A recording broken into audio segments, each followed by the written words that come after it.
I thought the game went about as I thought it would go. I thought it would be more of a defensive battle, but we just made a plethora of mistakes throughout the game. And we knew one thing we did know. We knew that Bama State was going to be stout defensively because we knew Ryan Lewis was going to do his homework in scouting Bethune-Cookman. And that's the strength of the Alabama State Ball Club is their defense. So goes their defense. So goes their fortunes for victory. And so once they got to a cushion of 21-7 or so, for all intents and purposes, I think their team sort of let down a little bit. We found a little fire and got back in it and still had a chance to pull it out. But you know, when you're struggling to find a way to win, when you have to make those game-changing plays at the end of the game, can you make them or do you fall victim to self-inflicted wounds? We had a false start. We just sort of got out of sorts in that last drive where we had a chance to really snatch a victory out of the mouth of defeat. But it ended up catching us, and we've not learned how to win yet. We really are struggling to find a way to win and to finish and to close games, and that's about how it went. So it looked very close in the score category, but realistically, but it really wasn't. No, it was not. Really it was more dominance there on the part of Alabama State. You know, we made it look good at the end, but if you watch the game, we was never in it. No, we were not a major factor, and that's something we've got to change. Yeah, you know, the other thing that I would like to see us change, and I've seen more of it this year than I've seen the last several years, is us fumbling the ball. And we tend to fumble at very, very critical stages of the game. And I haven't really seen that at Bethune in the last 15 years. Yeah, those turnovers when you're not a real good team or not playing well, those are death sentences. You just cannot. Your margin of error is so fine to win. Yes. That you can't overcome those as well as good teams do. So you're right. We've got to minimize those. I don't quite know what to say about us offensively. We are pretty vanilla. You know, we're pretty much. Yeah, we really are. But just like you said earlier, we don't have the type of offense that's a comeback offense. No, we cannot get behind. No. We don't have that kind of offense. Like you said, we pretty vanilla, and most teams that play us pretty much know what we're doing. Well, we try to play more of a ball control offense. So we don't have a lot of explosive plays. That makes it very difficult to come from behind when you're playing the game close to the vest in that manner. So then you're playing it close to the vest and then you turn it over. Right. Or you give football teams short fields to score. Now you're behind and you're playing uphill. And you just don't have – we got the kind of talent. Yeah, we have the talent. We have the talent, but we've not shown the imagination offensively or creativity to be an explosive football team. Because the one thing that I noticed with us, we're coming from behind, but we playing like we 2 touchdowns ahead. But we don't have the let's go, let's get it done. We seem like everything's going to be okay, and usually everything is not okay. Well, I mean, we proved that the week before. We got out early. Yes. And as the team made a move to come back to us, we couldn't generate any scores the second half of the game. And we unfortunately left enough time for them to have a shot to win it at the end, and they won it, you know, because we left the door open. Yep. And that gets back to our sort of ineptness on the offensive side of the football. I think we're trying to find an identity over there. What it is, I have no idea. But the talent, to me, that we have is much better. It's sufficient. Much better than our output is showing. That's certainly not a lack of talent. No. We're not devoid of talent. We have far more talent than we had last year. I think our issue is schematically. I agree. When you say schematically, Larry, what are you speaking of? Well, again, I get back to the idea of the identity. Daryl, you get 3 downs to move to 6. You actually get 4, but you first, second, and third downs are your money downs to to make 10 yards. Right. And if you're not a good team, you have got to stay on schedule. Got to stay on You schedule. got to stay, you know, and so if you imperative. so if you're playing constantly 2nd and 7, 2nd and 8, you got a problem. You got a major problem. Yeah. You know, and then we don't have an open offense in terms of our imagination with our design and play calling. So therefore, we're staring more at 3rd and long probably than any other team in the conference. I agree. So your percentages go down dramatically in being effective in moving the chains in that regard. But you know, again, that's you as they say, you are who you are. Your record is really indicative of who you are. Exactly. And so that's where we are. The frustration for me and a lot of other Wildcats is that Bethune-Cookman has always had explosive offense. We've always been a multiple type of offense. We could throw it, we could run it, you know. But right now, we just don't know what we can do well. We just haven't come up with that identity yet. And that's when we figure that out, maybe we'll unlock the secret recipe to put some points up on the board. But it's killing the fans as much as it's killing the team because you wear your defense out. You know, you can't leave the defense out there forever. Especially with, you know, we do have injuries across, of course, you know, on the defensive side and and we're not poo-pooing that. Everybody has injuries this time of year. You're 6 games into the season. That's not a cop-out. Everybody has it. But the idea that we don't really have an identity offensively, that's what's hurting us. I totally agree with that. Because it appears to me, if you look at that game Saturday, first down for us is almost a throwaway down. Oh, yeah. And what I mean by that, now, we always going to run the ball straight up to the gut on the first down, and we always either going to lose yards or we aren't going to gain any yards. So now you got 2nd and 10. And now you got to gain 10 yards with 2 plays, and our offense isn't designed to do that. Plus, most teams, when they know you're not offensively gifted in terms of what you've shown them, they're going to blitz you. They're going to put you further behind the sticks. And that's what you should make you one-dimensional. Absolutely. Absolutely. And we've not adjusted to that. So we haven't. We certainly haven't adjusted. How do we adjust, guys? Well, I tell you what, let's cover this and then we'll definitely get to that. So we go down. We're down as much 26-7. Come out, you know, beginning of the game, lightning delay, come out. And, you know, Jerry and I was sitting in the stands and, you know, when we came out, just running out on the field, we were like, man, we are flat as can be, you know, just even coming out on the field. We don't look like we're ready to play the game when they kick it off. We just look listless, you know. That's what you see. Like we don't have any fire, you know, in us. Right. Yeesh. So then on our second drive, we record our first down of the day. Then we fumble the ball at our own 32-yard line, give the ball up to the Hornets. Down in our own territory. Then we let one of the homeboys come in and, you know, go in the center, get in the end zone of JarHead Ralph from Mainland High School. Guys. Is he a freshman? No. Sophomore. So. Daryl, you know, when I think about our football teams in the past, and I've not been in the locker room under Raymond Woody's staff. Okay, I've not been around them like that. But I know during the Brian Jenkins era,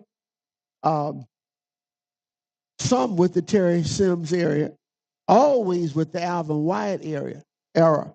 Those coaches had those kids ready to play. Whether it's a pep talk, fireage, or something, they get them ready to play. When we come out now, we look like we're bird watching.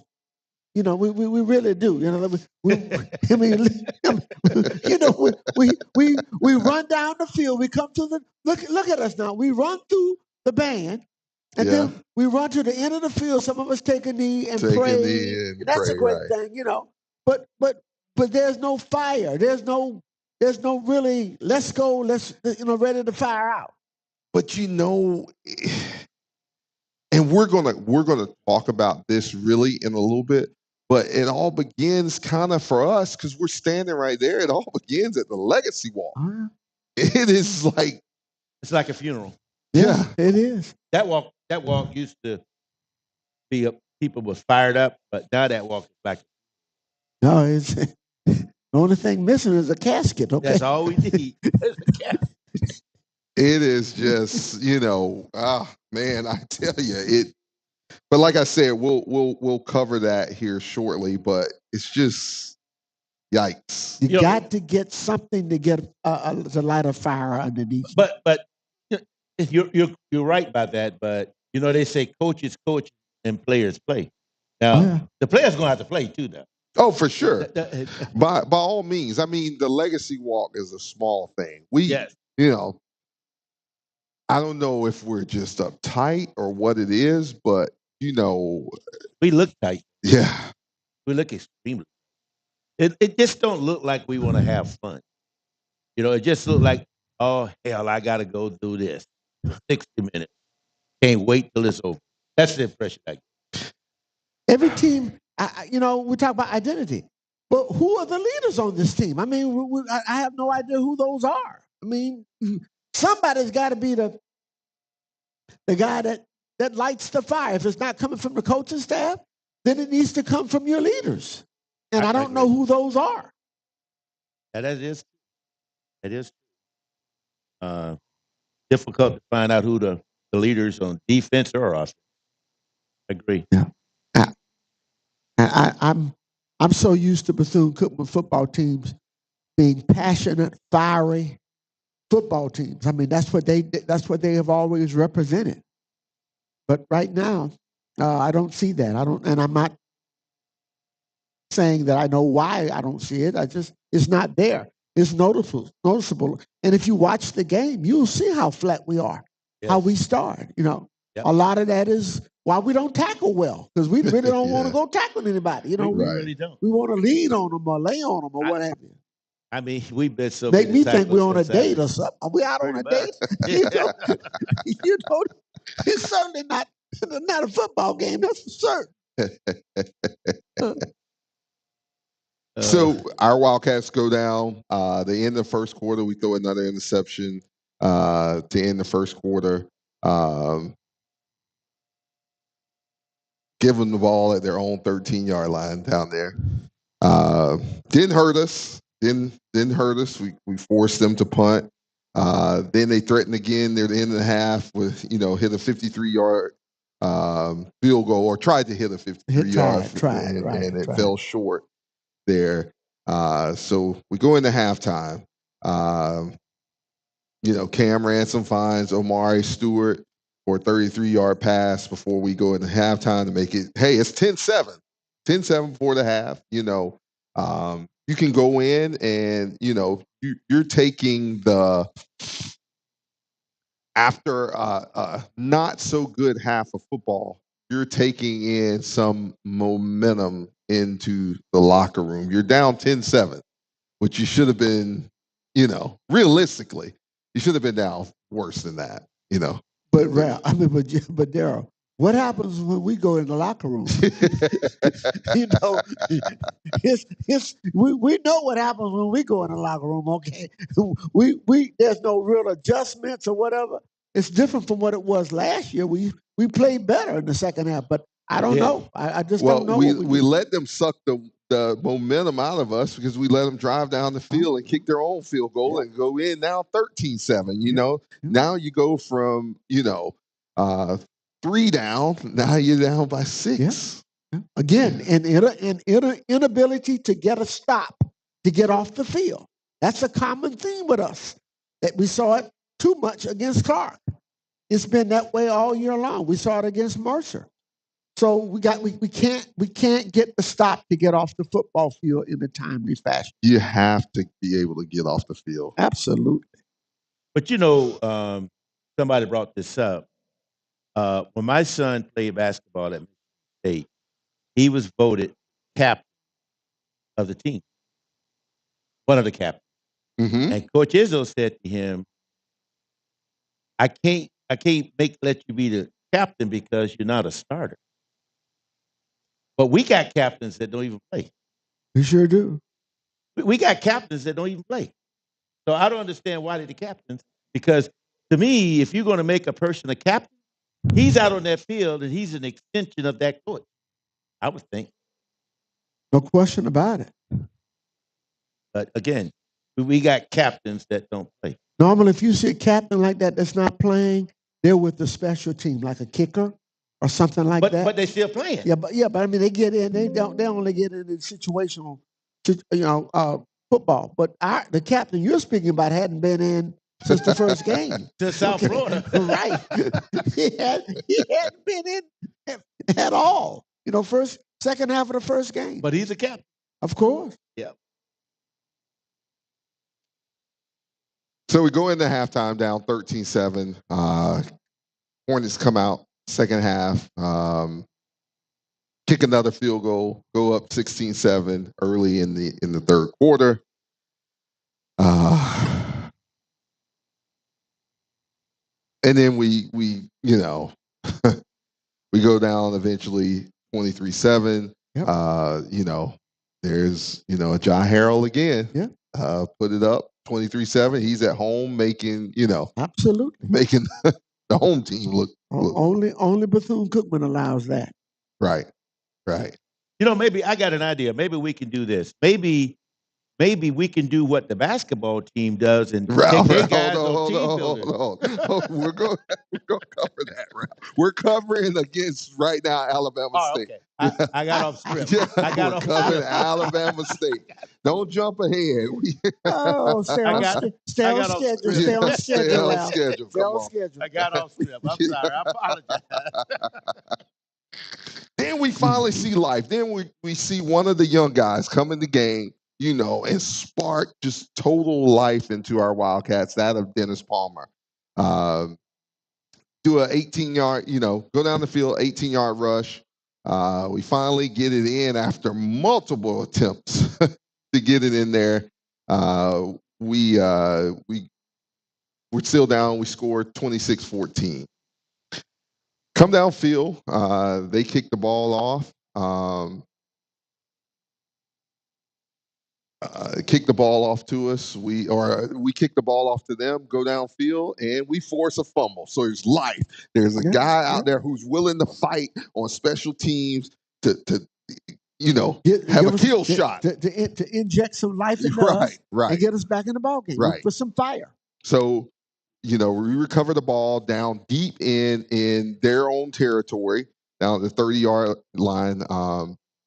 Then Courtney Reese, after numerous attempts, we finally get in the end zone. At that point in time, I have a problem with you're down 26-14. You're trying to score that 21st point, because if you score 21 and you leave enough time on the clock,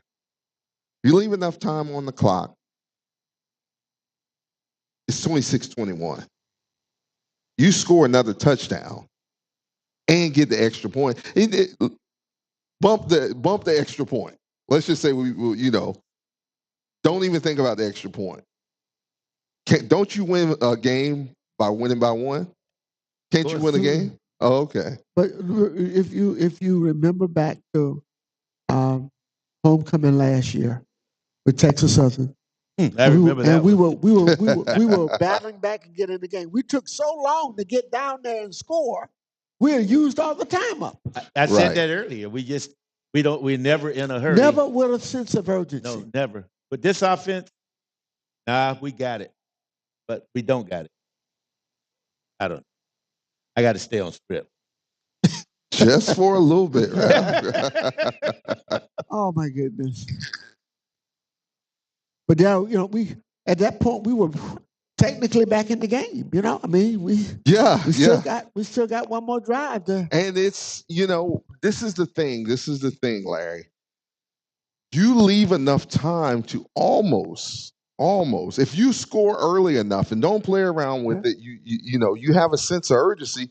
you almost have a chance to possibly touch the ball twice. Literally. That's what I'm saying. Yeah, Really. You have opportunity to touch the ball twice. So come back. Our defense holds firm. Kick the ball off again. Our defense holds firm. We get the ball back down in our own territory. What is it? Was it, how much was it? 2 something on the clock? Yes. Yeah. Yes. But if you know, like we know, 2-minute offense is absent. Yeah. Now we did see it we saw it against Western Michigan. Yeah, before half. Yeah, right. Yeah. We see it against Western Michigan, but we're there. We're like, okay, can we do this? Are we heady enough to do this? First snap from center. Sounds like a fumble. We fumble the ball. Yep. Fortunately, we get it back. Yep. It's like Murphy's Law. What can go wrong will go wrong. Yes. Okay. Even though now we've given ourselves a chance with some life to get. We're in the game. We can win the game. Yep. With a touchdown, but we're prone to that mistake. You don't know who's gonna make it, but it's coming. But it's gonna come. It's coming. So we fumble the ball. We get the ball back. We don't advance the drive. Then we call. We get to 4th down. Right. Right. 4th and game. That's what it is. It's 4th and game. You get a first down, you still have a chance to, do something. You still got enough time on the clock. You get a clock stoppage with the 1st and 10. But more importantly, you get to matriculate the drive further with a fresh set of downs if you pick up the first. We get down to 4th down, and what happens? We get down to 4th down. We're moving players around as the clock is ticking down. End up getting delay game penalty. So now that first down's further away. Right. You stunt your own opportunity to have a shot at getting the 1st and 10 by making it more difficult pass to get the 1st and 10 by being 5 yards further behind the sticks. But in those situations, somebody's got to know what when you're play calling in 2-minute plays. You got to have those plays in your head. Pretty much. Literally. Yeah. Literally. You don't have time to be looking like we're running a Chinese fire drill out there. People all over the place and moving folks around. Well, we did. So then we heave a pass up on 4th down. Yeah. And he almost came down with it, but almost don't count. No. Not horseshoes. Yeah. So we turn the ball over to him, and eventually that's how the contest ends on Saturday. We lose 26-21 to a team that we could have knocked off. Easily. Should easily knock them off. Yeah, that was second year in a row. Yeah. Saturday was Virginia Lynchburg get right. And we blew it. Right. We blew it. Right. Like Larry said, exact same thing happened to us last year. Yep. We get the ball. We're in a position to win the game. We're on the 10-yard line. We run 4 plays and then move 1 inch. Did move 1 inch.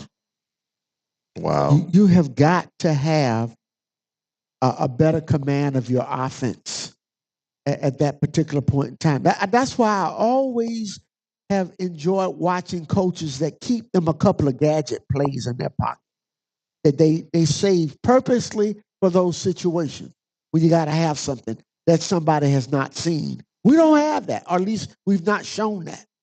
We've not shown any of that.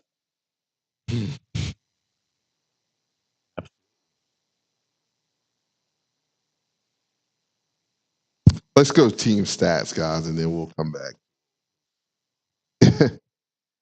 So, on the day, ASU had 386 yards, Bethune-Cookman 241. Passing yards for ASU 78, Bethune-Cookman 142. Rushing yards, ASU 308, Bethune-Cookman 99.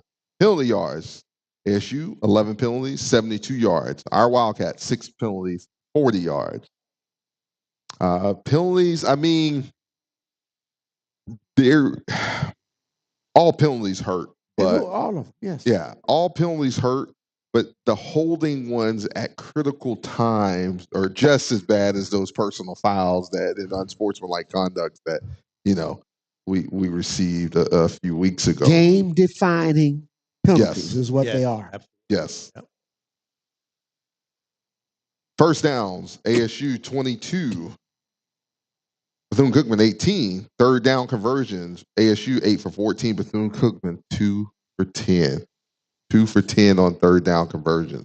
Fourth down, ASU didn't have to convert any fourth down conversions. Bethune-Cookman 2 of 5. Total time of possession, ASU 34 minutes 33 seconds. Bethune-Cookman 25 minutes 27 seconds. Big game from Nance and Omari Stewart on the day, and we'll get to grading on that. Cam Ransom finished the day 18 to 28 for 143 yards, a touchdown, and he threw one interception. Rushing on the ground, Cam had 11 carries for 24 yards on the day.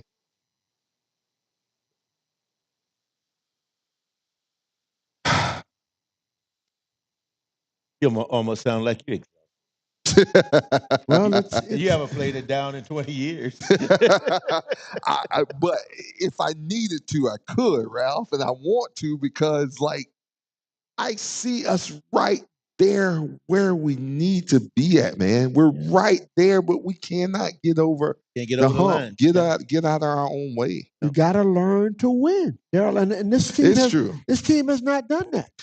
I felt after the Western Michigan game that we had the best opportunity because we came out with the best momentum after that. Now, if you could have played that game a few days later, hey, against, Clark Atlanta, hey, you never know. But we had to play it on a Saturday, and we weren't prepared. We weren't ready for that game. I mean, even though we started out. And then even as fans, man, it's hard to even now go to a game and you get up big because you don't know what's going to happen in the second half. We keep on talking about the adjustments and lack of and things of that nature, and it's just frustrating. But there's always a grading period, and that's what we're about to get to. You guys ready? Fans, you ready? All right, here we go. 0-5 on the season, lost to the Alabama State Hornets 26-21. Quarterback play, and we are going full game, and you're including the headsets in it. Ralph, go ahead. C-. Larry? If you look at Cam's stats throwing the football, they weren't bad. They were fairly efficient. But if you put that into an overall grade for the quarterback at the offense with the headsets, I'd be C- as well.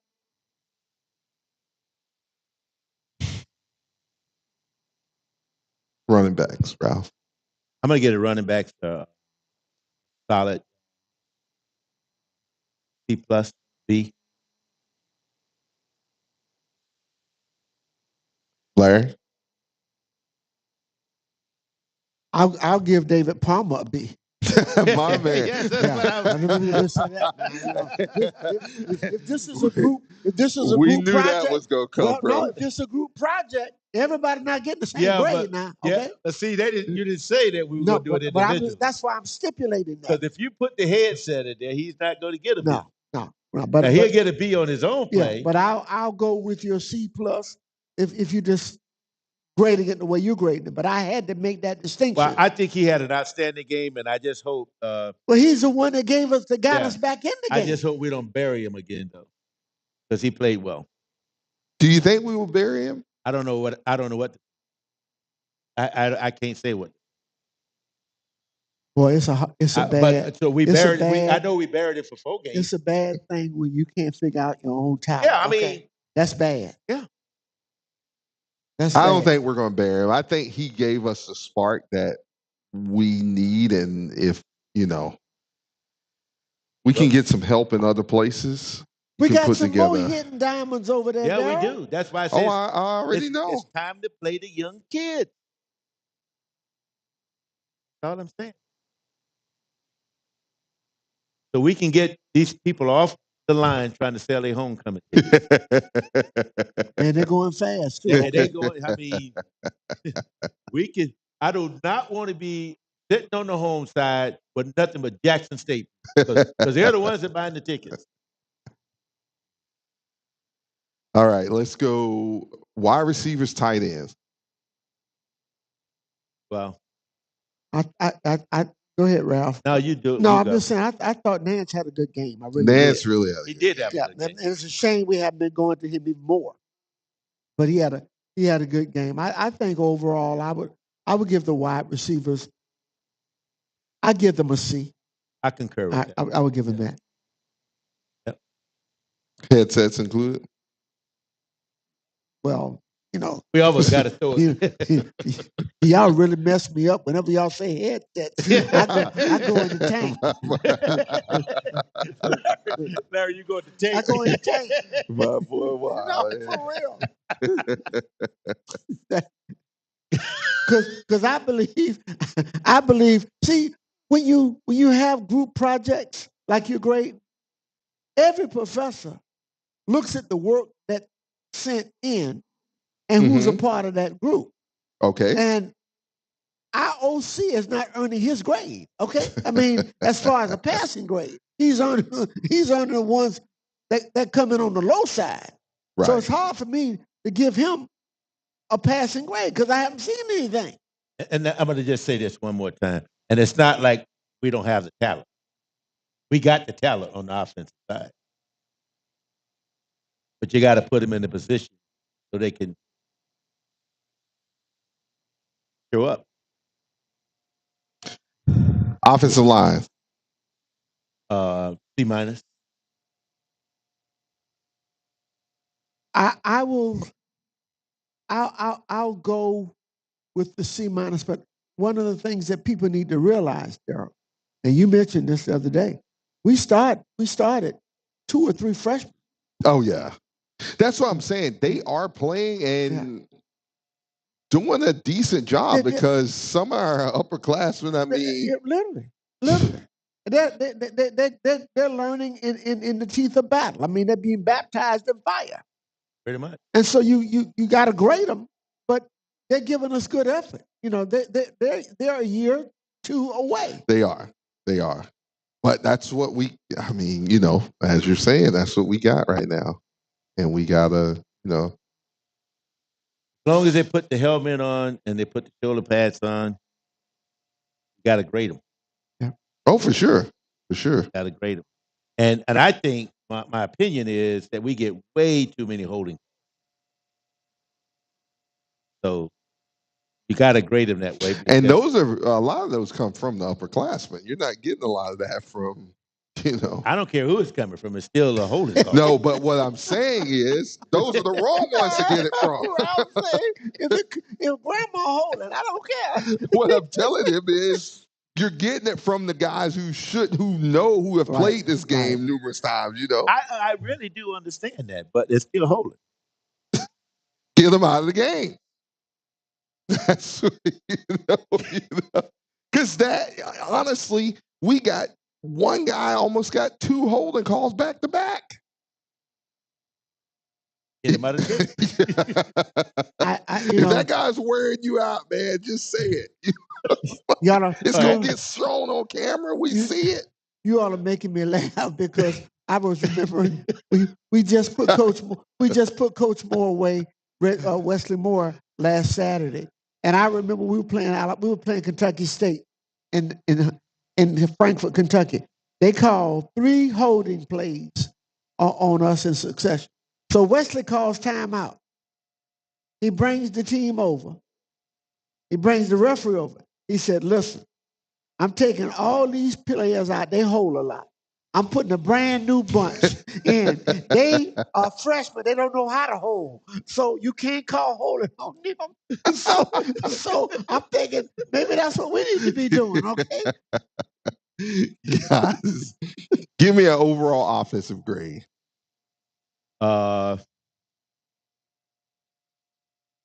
C minus. That's exactly what I was going to say. C minus. Lucky they didn't get the D. They was headed toward D. Yeah. Because we should have scored on that last possession. Oh, for no doubt. sure. No doubt. Yeah. We should have won that. We should have won that We game. should I have don't won care what that anybody game says. at the end. We should have. All right, guys. So we'll flip across the field. Oh boy. Defensive line. Well, it's something going there because the safety's making most of the tackles. Yeah. So I'm going to give them a C, maybe a minus. I'm going to definitely give them a C minus because we're not strong at the attack. We are. We knew these people were going to run. We knew they were going to run. Yeah, I mean, we talked about it during the show last week. And we should have stacked the box a little bit more. But our defensive linemen have got to be able to hold their position. We got moved around a little bit too much for me in this particular football game.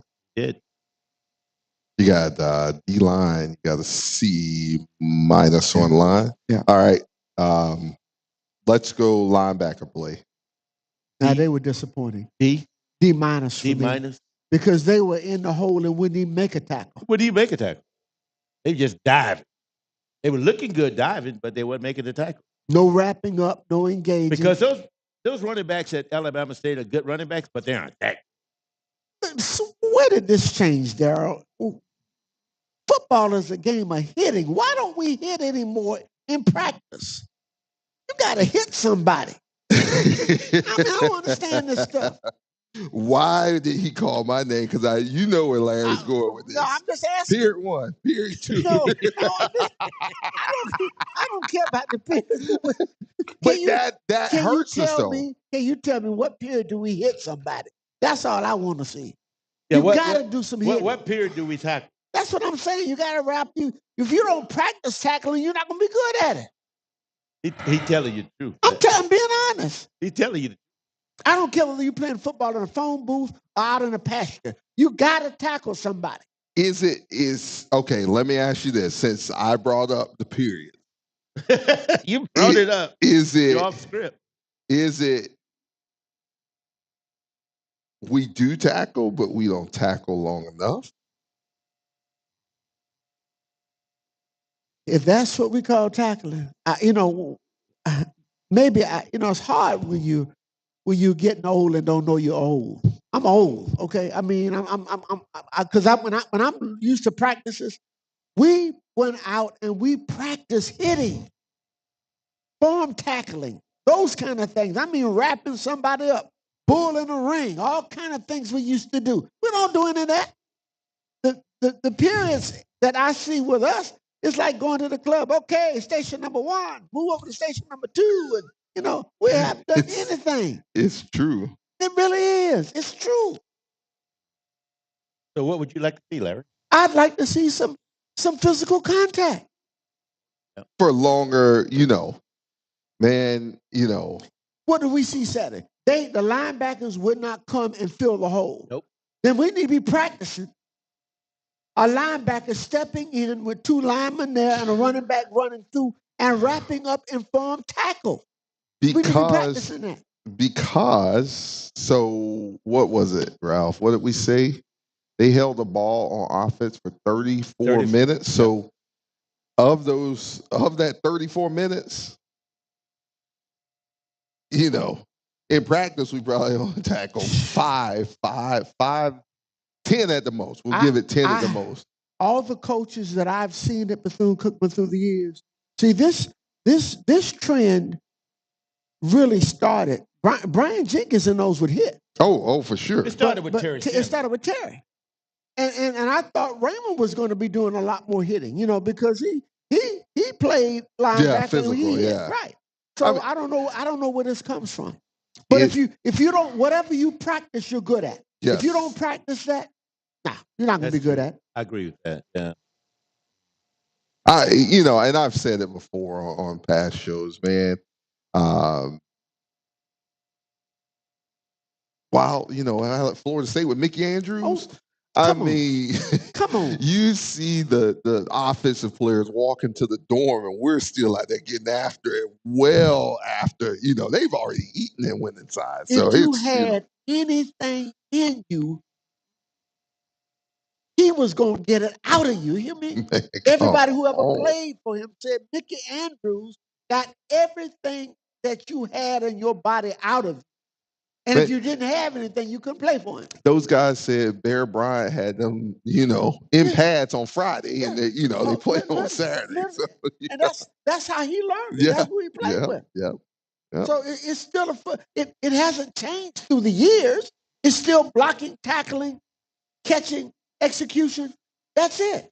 And so if you can't get off the football field Right. because you can't tackle, then your defense is going to be out there longer. Yes. Yes, indeed. Coach Wyatt, somebody posted, Coach Wyatt never shied away from it.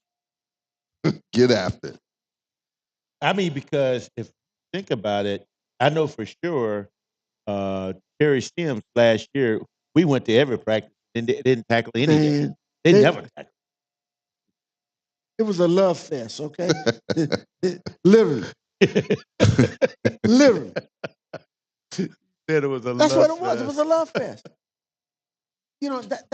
That's what toughens your team up. That's what makes you physical. And so if you don't have to do that in practice, if they say, why do I have to do it in the game? And that's what it shows when we're on the football field. We hit better last year as a team than we hit this year. Yes. Yeah, that's absolutely. Wow. Defensive backs, guys. Well, I mean, defensive backs and safeties making all the tackles because the linemen The D line, the linemen and the linebackers. linebackers. Yeah. I'm not quite sure where they are, so I'm going to give those guys. I'm going to give them. Well, one of the things that's interesting in grading them is that they were not under assault this time because No. they didn't face a passing attack. Right. The passes that they threw were nickel and dimers just to move the chain. So they weren't really threatened. So they played a lot better. But I still couldn't give them any better than a C. Right. But this is an issue. This is something I saw because I went and watched Alabama State play Stanford. Stanford. And I knew coming in that they weren't going to pass the ball because they had a freshman quarterback who's almost afraid of his own shadow. And I said, "Oh, we're gonna kill these guys because we're gonna pull everybody up." But we played at basic defense. I didn't understand it. That's what I saw. Maybe it's not what the basic. That ball carrier was going a long ways, at least 5 yards before anybody touched it. But that's the scheme for us. But I mean, you knew the strength of Alabama State team moving forward is a defensive-minded team. Yep. Eddie Robinson is a defensive-minded coach. Ryan Lewis is that way. They're going to come after you on defense. They're going to play ball control on the offense. Don't turn it over. Run the football hard. That's what they're going to do. They're going to shorten the game, and that's what they did. That's what they did. That's exactly. There we go. Overall defense. I'm going to give them a D minus. I'm with you, Ralph. And much of that is because we could not get the timely stop when we needed it. Yep. They did it. Special teams, guys. Sometimes I get really excited about our special teams, and then sometimes I'm not sure what's going on with I wasn't that much impressed with Saturday. I was extremely impressed with them, Wesley. And I said, we finally turned the corner. Literally. Yeah. I gave him a C+. There we go. Overall team, guys.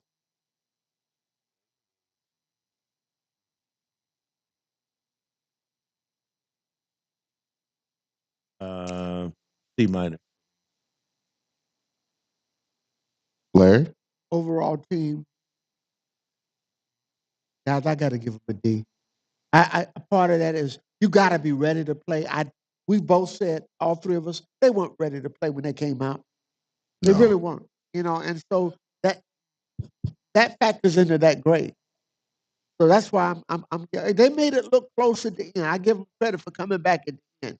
But they were not dialed into that football game the way that they should have been dialed in. With everything riding on that game, as we've been talking about, preseason over and everything's in front of us and all, they didn't even come out with a sense of urgency. Let's be honest. They didn't show that. They really did. No. But let me ask the question. Do either of you think perhaps the morning practice might be effective? That's the question. And I want to answer this the best I can, Ralph. It's the way that most schools are going, but there's a big but in that. Most of these schools work with the football team, in scheduling classes so that you're able to practice and keep the full team in practice before classes start. So that's number one. Now, my point why I say morning practice is good. So you get out there, morning practice, you go through all the periods, right? You're able to get film of what you've done earlier that morning. Then you are able to come back that afternoon when you have meetings 3, 4 o'clock. And then something you saw on film that needed to be corrected, you can do that and either go walk through outside to correct it or, go over it in film. So I do think it's beneficial, but with that being new to Bethune-Cookman University, there's a disconnect between one side of International Speedway and the other side of International Speedway. See, that's when you was making that statement, that's what I was thinking. Because our administration is discombobulated and they're not attached to anything. So I was finding it difficult to try to work with them, to work those schedules out so those kids could be there, because that's not on their mind. They're not even thinking about it. Then you got to change. Because that's my point. Here's the deal. If you're having a practice at whatever time you're having it, right, and you don't have your full complement of teams there, you're wasting your time. Yeah, wasting your time. You're wasting your time. I get the idea of what you're saying, Ralph. That all makes sense. You can video in the morning, you can correct in the afternoon. I get that. But if you can't do that, if your scheduling won't allow you to do that, then you got to go back the old-fashioned way and hold that off until you can get to a point where you can get all of that in place. But even with the old-fashioned way, and we've seen when we were practicing out there were a lot of players who, even in the afternoon, either got to practice late or had to leave from practice to go to class. We saw some of those, but I tell you right now, it wasn't as much as when they announced first call for 7:30, for 8 o'clock classes, and then say last call, man, it looked like practice is over. You want to know what? Into something I did not say in that, Ralph, that's missing, and we're gonna talk about that. There's a big part that hurts us also. I know the part you're gonna speak, because that's what I was gonna say next. So you have to leave an hour early to go shower so that you're not in class smelling like the locker room, right? Because you need to go shower, what have you. And so why is that when you have a locker room?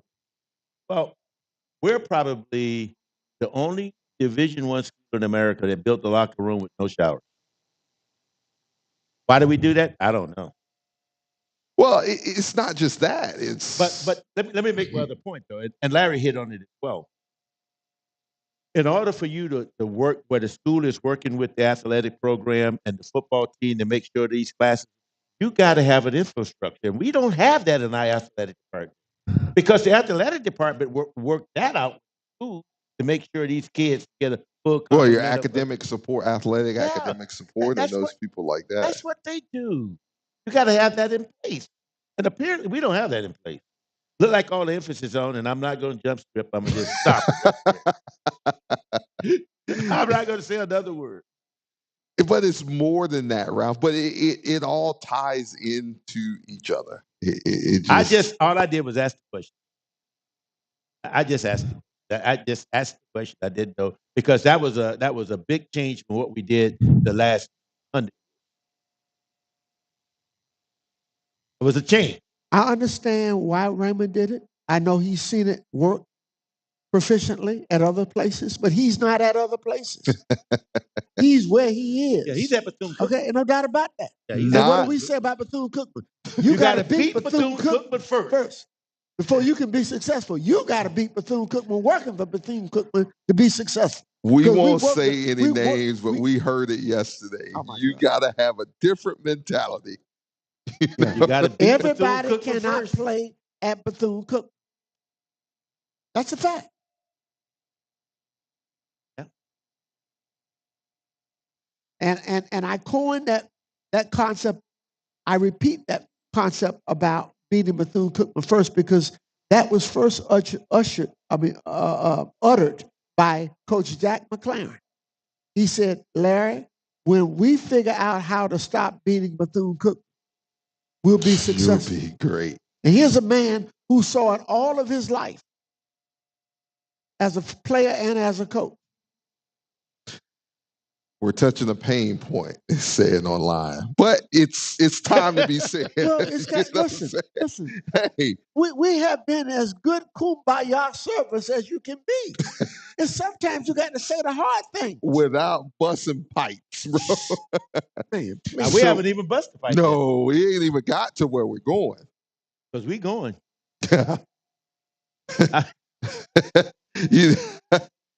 Have we passed the point of no return that the person yesterday asked us not to pass? Oh yeah, and I don't mind passing it. Oh, for sure, guys. So we're going to get back to the football thing. What we need to do to press forward, and do we need to do to win out the rest of the season? But there is something that I want to bring up that's kind of, it frustrates me, and I can't answer this because, I'm a product of Bethune-Cookman with my parents, my brother, but I didn't graduate from Bethune. You get ready to preach? No, I'm getting ready to ask a legit question. Okay. So my legit question, and now I'm getting you back to the script part where you want to go to. Okay. I'm back All on right. script. So, Ralph, what's the meaning of the legacy walk? I'll go to you first, Ralph. I want to know your meaning since you are a graduate of Bethune-Cookman. We know about Dr. Bethune starting Bethune-Cookman. We know how she started Bethune-Cookman. What is that legacy walk when our players walk with the It's in remembrance of where we came from, how it all got started. How it all got started, and we're celebrating that woman, what she accomplished with $1.50. And as we get off the bus, we see our players carrying her, her portrait and things of that nature. Basically, she's leading her troops into battle. Because the one thing Miss Bethune always wanted was football. That's the first thing. 1923. Yeah. She wanted a football team. Today is Founders Day, so we're going to speak on it today, right? She wanted a football team. Happy Founders Day to Bethune-Cookman. So, who outside of the football team, who should be participating in that legacy walk? I think all alumni should be in that walk. All former football players should be standing on the side, and I just think alumni in general, because that is recognizing our past, and a past which I'm quite proud of. Actually. Larry, the oldest living football player, to my knowledge, right now for Bethune-Cookman is a guy who was the second mascot for Bethune-Cookman football. The first mascot was Albert Bethune Jr., Mrs. Bethune's grandson. After he got too old, Harold V. Lucas Sr. became the mascot. He grew up on that campus. He played for Bethune-Cookman. Mr. Lucas, when the Legacy Walk was created, he went and found the bell. They used to have a bell that they marched in behind. That bell was a replica of the old bell on Bethune-Cookman's campus that they used to use. Yes, sir. The signal I remember hearing that bell too. Literally. Yep. We all heard it growing up in Daytona. Yep. So Harold Lucas is the oldest living football player. And he went and constructed that bell, found a bell like that. And when we first brought that Legacy Walk out, that was in front. That is correct. Yeah. And he would be pulling the bell. And at 92 years old, he's still able to get out there and do things like that. But, you know, as it is right now, I see the guys carrying a picture. But I don't know whether they really understand what this is about, because you need the old and the young. You need those former players there as well. Yes. For something like that. And we're standing there, you know, we tailgate over on the lake for every game except for homecoming. We'll have our own little thing for, not little thing, but we'll have our thing for homecoming. But before you even see the picture, right? Because there's usually, you know, the two guys up front carrying the picture. And I understand inserting some of the people in there who have done some things to help out. Let's per se help out, but we know a lot of help needed, and we're going to get to that too.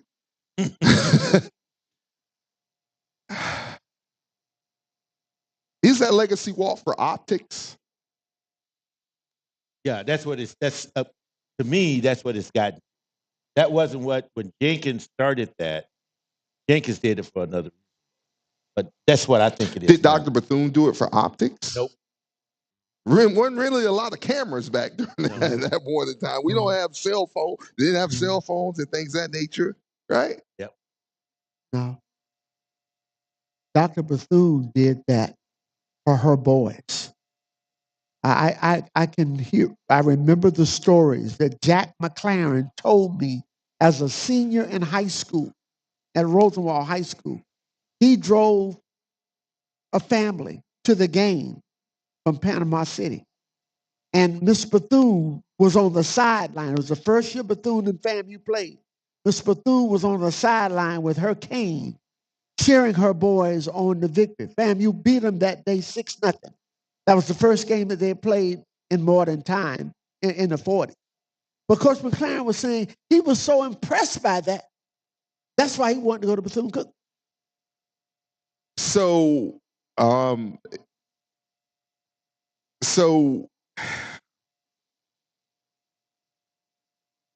Daryl, can I tell you where I am? Yeah, go ahead. Okay. That's what I want to hear. You talked about optics. What I have a great disdain for, particularly this year, and as you said, we line up for the Legacy Walk.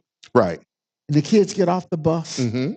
They're dressed in their blazers. Right. Cheerleaders are in front of them. Coach Woody, the coaches and those. Right. What I have a hard time with is our AD coming and jumping in the line. Now that just pisses me off. I just got to be honest with you. He caught my drift. I think it just angers me. He caught my drift. Because for him, it's just a photo op.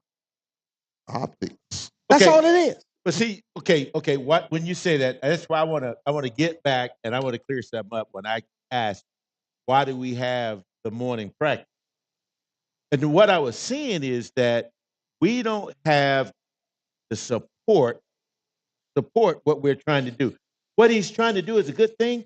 We just don't have the support from the administration to support that. And that's why I was saying, since we don't have the support, why we continue. What's the job of athletic director? You're an AD. You are the chief administrator for athletics. It is to prepare his basketball team for the coming season. Now, that's not the job of an AD. That might be what he sees it as. But that's not the job of an AD. If you haven't noticed, look at Bethune-Cookman's athletic programs. What do you mean, look at it? He's been here. This is his 4th year. Programs that we were normally good at, baseball, softball, we're still competitive. But we're not good. But what have we got from his leadership as an athletic director? I want to know. Make me understand. I'm gonna make Ralph happy. The basketball team's going to team bonding exercises. Don't get me started, please. Don't get me started. Let's be honest here. This is a big time operation. That's a big time job.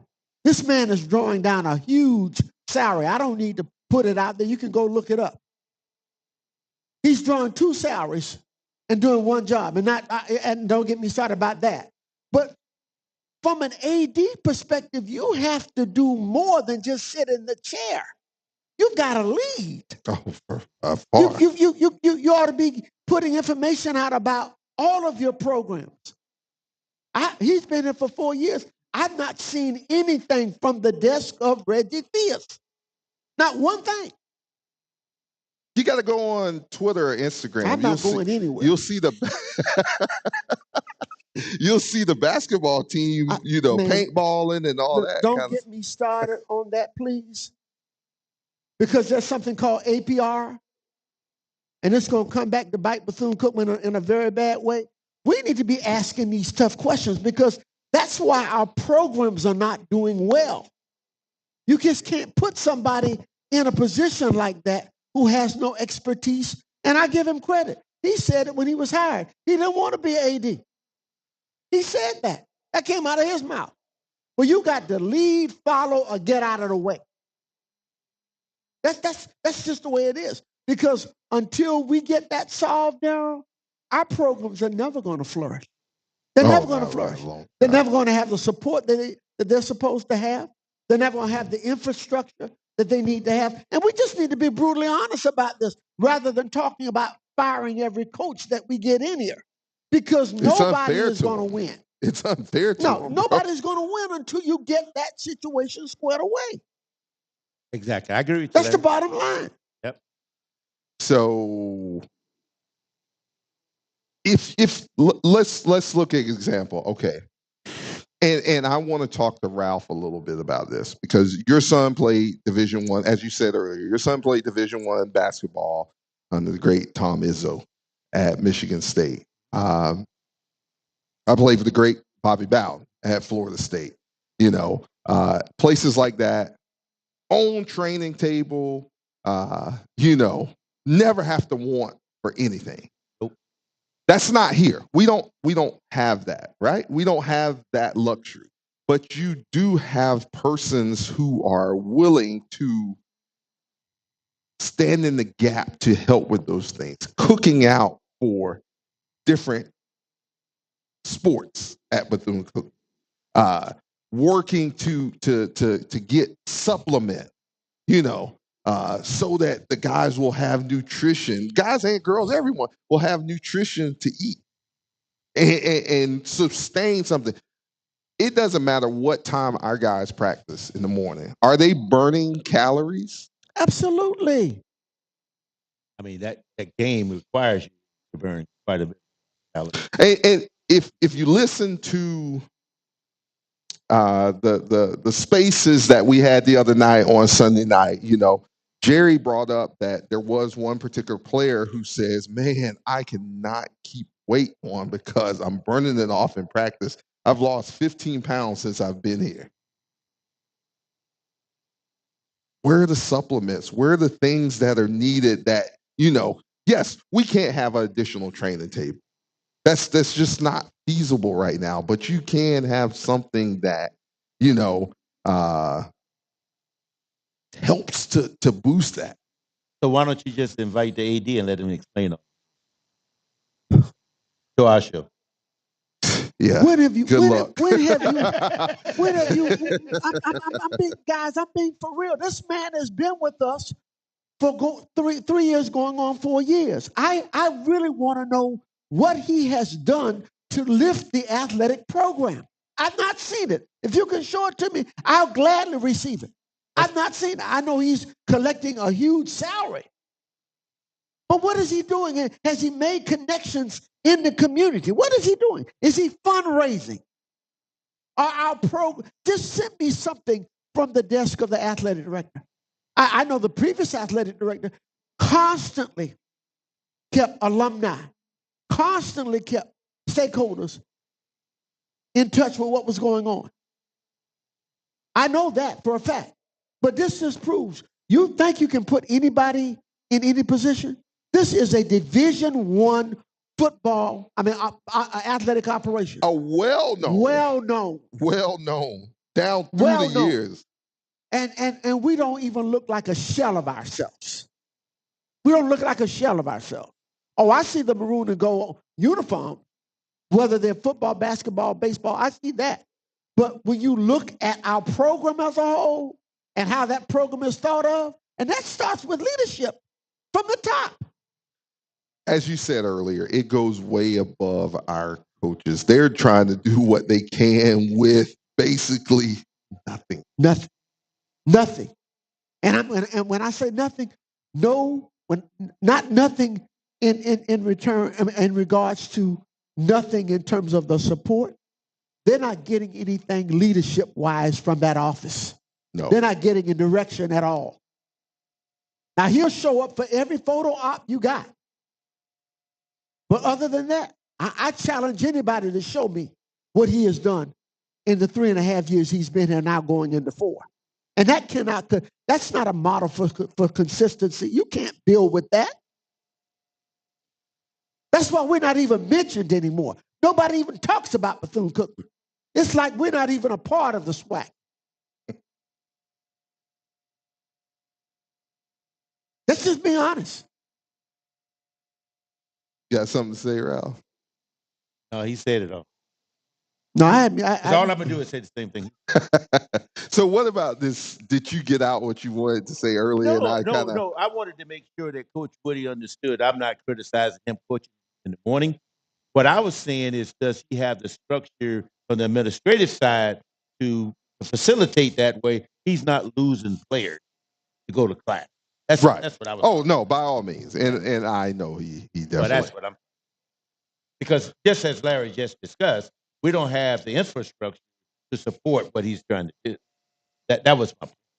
Understood. You guys feel better? Well, I like I said, we felt great when we came in. I know. Listen, there's more to come with this. Darold, Ralph, I have been around Bethune-Cookman athletics all my life, but more than that, having worked at the collegiate level, I've been around compliance for a long time. Definitely. Long time. There is no way under the APR rules that exist today that anybody can consistently flip a team, whether it's football, basketball, and not take some hits from the NCAA. Look at his teams. You tell me about his basketball teams. He's been at 3 years. Look at the turnover we've had in his team. We slipped 3 times. Literally. Yeah. Literally. That's not a good sign for success. But the NCAA is going to be coming down with some sanctions. It's coming. But let's move on, because I don't want to make you feel about him.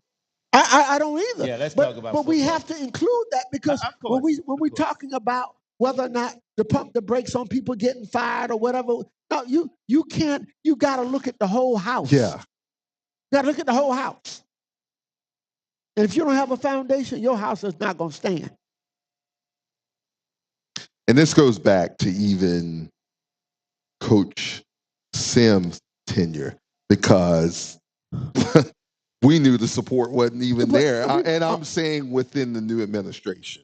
The new administration, they're just, you didn't have a football player as an AD. And not saying that you have to have a football player, but you have an AD who's not an AD at all. But again, you hire him, and he tells you he doesn't want to be an AD, Right. nor does he know anything about being an AD. But in his mind, he wants that check. And so we're paying for that. We're literally on life support athletically right now. Let's be honest. That's what we are. I agree. What's next? I'm going to let these guys cool off, and then we're going to go to a quick break. What guys you going to let cool off? You two guys. Oh. It's I warm. didn't realize we needed to cool off. It's getting hot in here. But I need a break. I got a couple of shrimp here I need to eat. They're getting cold. Guys, we're going to hear a quick word from our sponsor, Alpha One Staffing, your number one staffing agency. As we begin to reconsider how and where we want to work, Alpha One Staffing is here to help companies bridge the talent gap. I really struggled to find a second career on my own after my retirement. It's been hard for us to find the right candidates who will push our team and business to the next level. Then I heard about Alpha One Staffing. Then I heard about Alpha One Staffing. Then I heard about Alpha One Staffing. Alpha One Staffing partnered with our HR team to help us understand exactly how to navigate this new digital world, even recommending strategies for recruitment and employee development. I needed a job that would support my needs and lifestyle while also challenging me. Alpha One Staffing was completely transparent and knowledgeable about the process and provided me with the tools to feel more confident and prepared. I couldn't wait to start my new career. We partner with our clients and assess their needs. We are the matchmakers, and our goal is to provide each client with the candidates that make a difference within their organization. Alpha One Staffing understood that we needed a candidate with digital marketing experience in our industry, someone with an innovative mindset who could help expand our social media presence. Now, we couldn't be happier with our presence online and the impact that we are making globally. Alpha One Staffing presented us with incredible, highly qualified, and dedicated candidates. We will definitely be using Alpha One Staffing for our next hire. I was hired permanently after 6 months. This wouldn't have happened without Alpha One Staffing helping me get my foot in the door. If you're looking for work, I highly recommend Alpha One Staffing. If you're a job seeker or an employer, go to alphaonestaffing.com and send us your resume or tell us about your hiring needs today.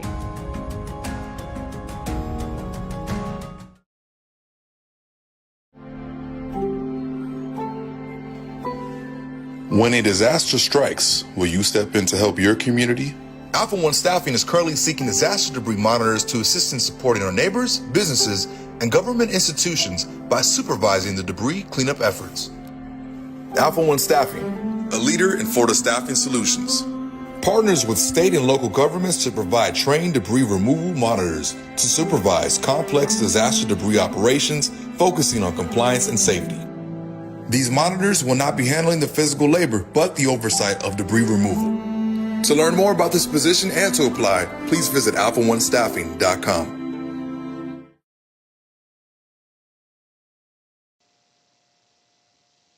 Great word from our sponsor, Alpha One Staffing. If you are looking for some employment, they are hiring for debris monitors up in the Tennessee and North Carolina areas. So go on their website, alphaonestaffing.com, and apply today. Ladies and gentlemen, without further ado, I'd like to bring to the show and welcome to the show Mr. Cade Hector, number 49, Cade Hector, our kicker at Bethune-Cookman University. Cade, welcome to the Hail Wildcats Gridiron Show. Welcome, man. We tried to get you on last week, but fortunately, Helene said otherwise, so we're glad to have you on this week, man. Thank you so much for having me. It's an honor to be on the show. Yeah, great to have you, man. Great to have you. So tell us a little bit about your transition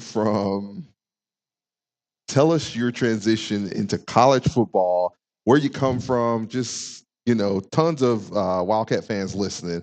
Give us that transition. All right, so I always wanted to go to University of America. That was kind of my goal. I was living in Sydney, Australia. And because both my parents went to university here in America, they went to University of Illinois. I said, right on, man. Fighting the line now. Yeah, I said, I want that experience. I want to do it. But I'm like, how am I going to get there? I played I played basketball, soccer, baseball growing up, but I wasn't at the collegiate level. And next thing you know, I'm watching a football game one day because my dad's a big Bears fan, so we're watching a game. and we're watching the game, and I watch the kicker misses a field goal. And I'm thinking to myself, I can do that. So I buy myself one ball and one tee. And basically for the next about 6 months, I would go down to the rugby field. I'd kick it, have to go get it, bring it back. Wow. Kick it, have to go get it, and bring it back. I did that for about 5-6 months until I tried to find some like academy program that would help me get there. And I found Pro Kick Australia. Right on, man. Who are based out of Melbourne. And anyway, I tried out before my senior year of high school, and they told me, we'd love to have you after you finish high school. So I finished high school through COVID, graduated in 2020. After that year, I moved from Sydney to Melbourne. Wow. And basically for about 2 years, I trained and worked full time to try to become a kicker. And then in January 2023, I get the call from Bethune, but that was when Ed Reed was here. So, right. So I get the call from them, and they said, we'd love to have you as our kicker. And I was like, sure. I accepted it right away. Crazy moment. I finally did it. You're finally here, man, and we are so glad to have you here. So glad to have you here, Kate. As different background coming from the land down under. How was that transition? I know you said your parents went to school here in the States. How was that transition coming in from Australia to the United States? Daytona, to be exact. I know Daytona has a history of foreign kickers. I know Sebastian Janikowski well. He was at Florida State with me, and, we've represented him in his professional career. How was that transition? Well, even just coming to play football at the D1 level, like that was a big transition. It was a new sport completely. Definitely. And, getting out there, like getting you in pads and helmet. And now, like, I used to just kick through posts. Now I've got 9 ginormous guys standing in front of me, protecting me, but then 11 trying to take my head off while I'm kicking. So that was also kind of different. But, once you just, take a step back, realize how far you've come, and just realize that, you're here for a reason, it all just started coming together. And, in my freshman year, that was a very surreal experience. I never thought I'd be there. Next, I'm running out University of Memphis, University of Miami, the classic Jacksonville Jaguars Stadium. So that was an experience. But now that I've started my sophomore year, it's time to get down to business and really see what we can do out there. And business you have done, man. We're so proud of you, Cade, and making the transition and putting the ball through the uprights. Big part. You're a huge part of the game, field position, and things of that nature. Ralph, you have anything for Cade? I remember Cade, but he and his mother got out of the car and they started coming toward him. It was during one of Coach's camps. Yeah. So I see these people coming toward me, and they look lost. So they walked to me and she said, "We're looking for DJ McCarthy." So I went and he got DJ and brought him out, and he was all excited. But your mom said to me, "This kid has been wanting to play college football forever." I thought, really, in Australia? He said, "No, he wanted to play here in America." But so we are absolutely glad to have you with us. And last year I thought you were good. This year I think you're better. And thank you very much. Keep working. Keep working at it. Yes, Keep working. Yes, sir. Larry. Kate, I tell you, I saw you when you came in as a freshman. Was impressed with you then. But your level of play this year, you seem so much more at home in everything you're doing. Your consistency. People for years didn't think of football as a 3-component sport in terms of offense, defense, and special teams. And you are an absolute weapon anytime we cross the 50-yard line. I mean, literally. And that's as a person who broadcasted for years and who's a lover of the game, there's nothing better than knowing you got a kicker that you can put 3 points in your pocket. Yes, that makes us feel so much better. And I'm just ecstatic at how I've seen you grow from one year to the second year, and only expect bigger things for the remainder of the year moving forward. And I know that more and more and more we're seeing colleges and pros getting kickers from Australia. People going down there to specifically get kickers. The punts that are now non-traditional, they're traditional now, but the end-over-end punts, that didn't originate in America primarily. It started down under. And to be able to have you here with us, man, we just are so enthralled with having you here. We love you being here, and we expect big things for you for the remainder of the season. And I can't wait to see what you're going to look like as a junior and senior. But right now, it would be hard-pressed to find anybody in the conference kicking any better than you are. Definitely. And I know we got some good kickers. Definitely. But, I mean, I've never felt this comfortable with us lining up for a field goal in the last 15 years. I mean that from the heart. Good luck to you. Totally. Okay. Kate, we have a lot of Wildcats here watching and listening to you right now. So you have the floor. If you want to, what do you want to say to Wildcat Nation? I just want to say we've had a rocky start. It has been pretty 0-5. It's rough. Like no one likes losing. No one likes it. Like we hate it just as much as everyone else does. But I mean, we started off the year 3 games, 3 tough games, and they were pretty like we got beat kind of badly. But those are games to ease us into our conference, because one thing is that you play all these really good teams, USF, Mercer, an FCS playoff team, and Western Michigan.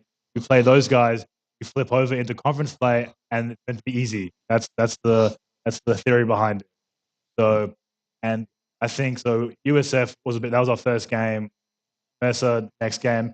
Western Michigan, we found our feet. We definitely found our feet. Offense found their feet. Defense made some plays. Special teams definitely made some plays that day.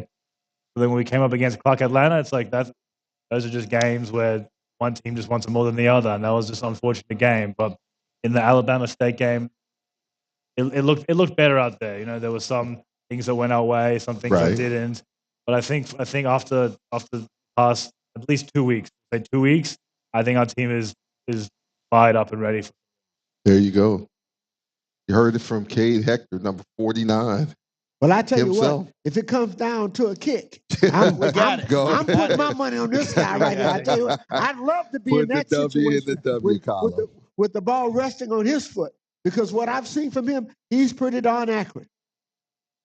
Kay, we thank you for being on the Hail Wildcats Gridiron Show. We'd love for you to be back on the show, man, sometime in the very near future, and good luck the rest of the way. Thank you so much. We'll be there cheering you on. Yes, me. sir. Thank you. Thank you for coming on. Yes, sir. Guys, Cade Hector, number 49 kicker here at Bethune-Cookman. Guys, he's my early season, mid-season MVP. There okay, you go. That's where I am. I know a lot of people don't think of kickers being MVP, but man, this guy's been as good as you get. I do have another MVP. Oh, you do? Okay. Yeah. All right.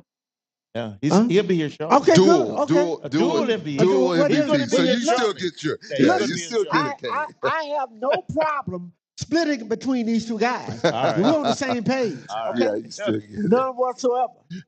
Hey, thanks for being on the show, Cade. We appreciate it, man. Yes, sir. Thank you. Good luck the rest of the way, Cade. Yeah, good luck. Yep.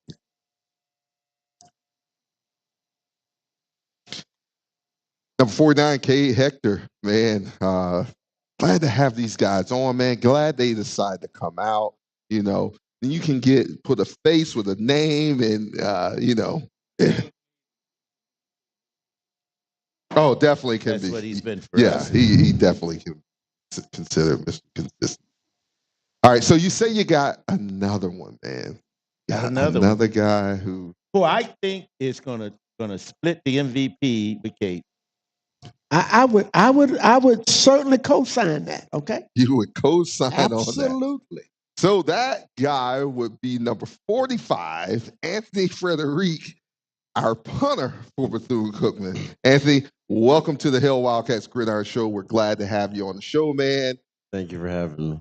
And since Ralph said You're his MVP. You're all of our MVPs. Both of you guys are our MVPs. Ralph, I'm going to let you go first, man. Give him his award. So, you know, I saw Frederic his first year. Yes, sir. And he would punt one 45 yards in the air. Beautiful punt. Then the next one he would shank. I thought, oh my God, where we get this guy from? Where did we get this guy from? So last year, someone said, well, you know, that's going to be our primary punt. I thought, oh my God. And he showed out. I mean, we haven't had a punter of that magnitude. The only guy I would compare him to is the kid. I can't even think of his name, but he played back in the 60s. What was his name, Larry? Cluis Wright. Cluis Wright. That's the last punter I've seen that can punt as well as he did. And we really do appreciate it. Coffin. Well, Coffin. I mean, put the nail in it. Yeah, he did. He does. He's a good kicker. And I just think that's my MVP, by the way. That's my other. I got 2 MVPs, and both of them happen to be kickers. They're consistent. Oh, special team. Yeah. Special team, yes.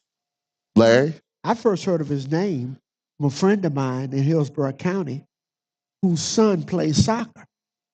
And he told me about it.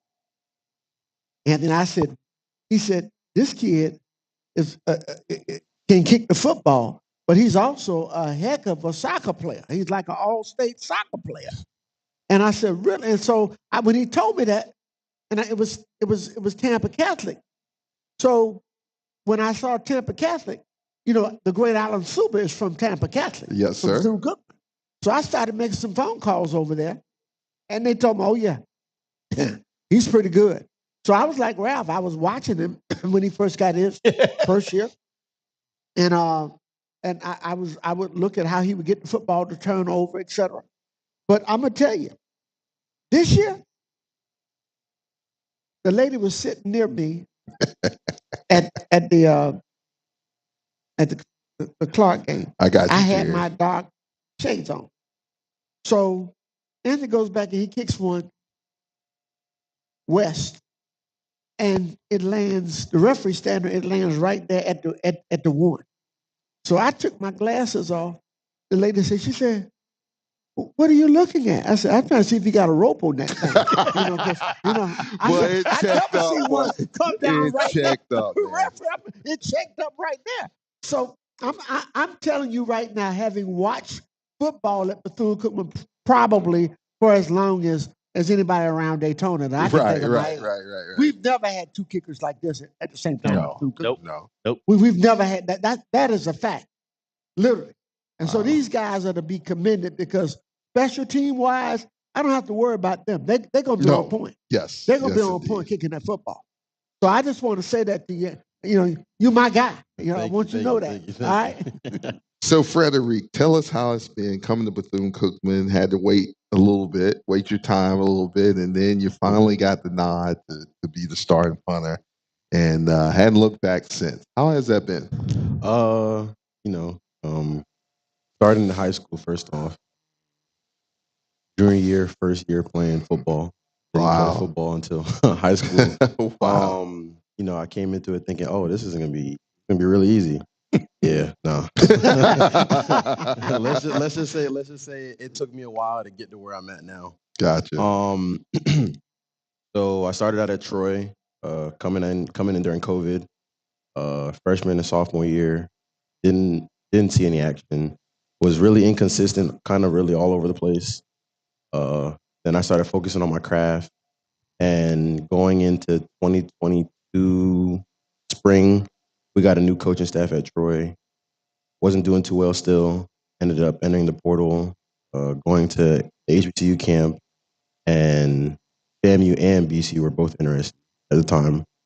I ended up picking BCU. My man. A lot closer to home.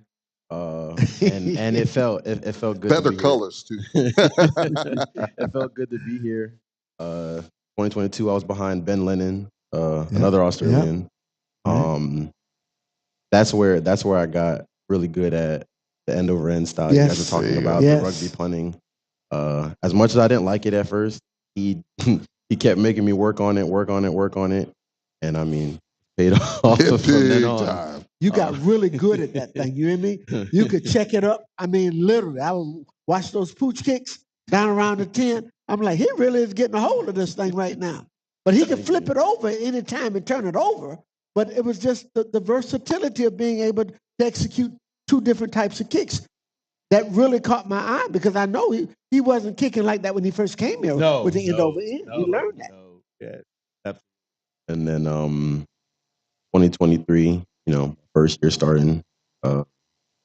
Prior to me starting, the first two games I missed out because in fall camp I got somebody was rushing to try and block the punt and hit me in my plant leg. I was there that practice. I missed Memphis. I missed who do we play? Savannah State.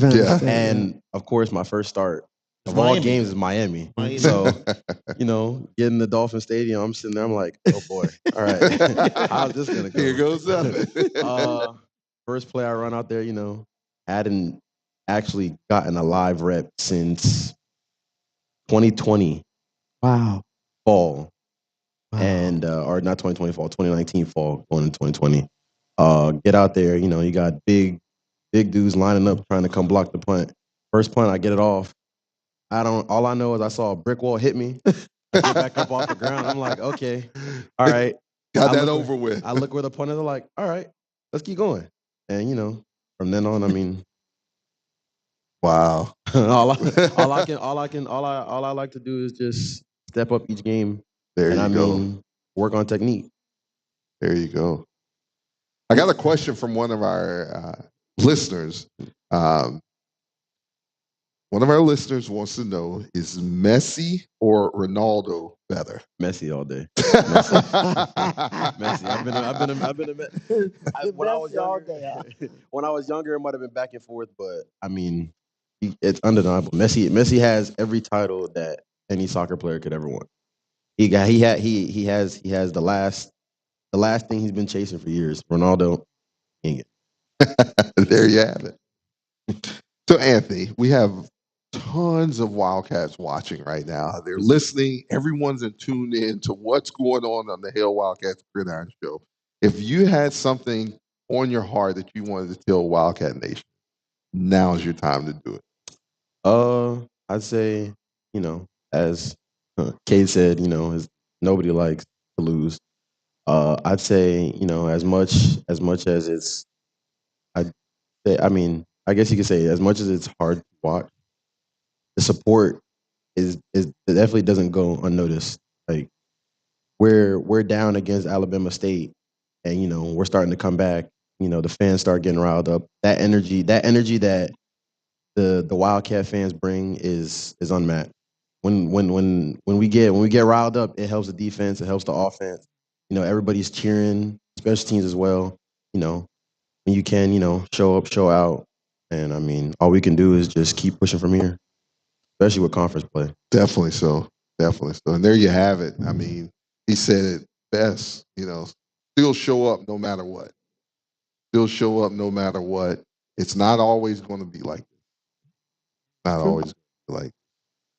Thank you for being on the Hail Wildcats Gridiron Show, Anthony, man. Enjoy your meal, man. And we look forward to having you back again, you and Cade, man. And keep on doing what you guys are doing, man. You're helping us out a lot. And we will make sure the fans are there to cheer you on.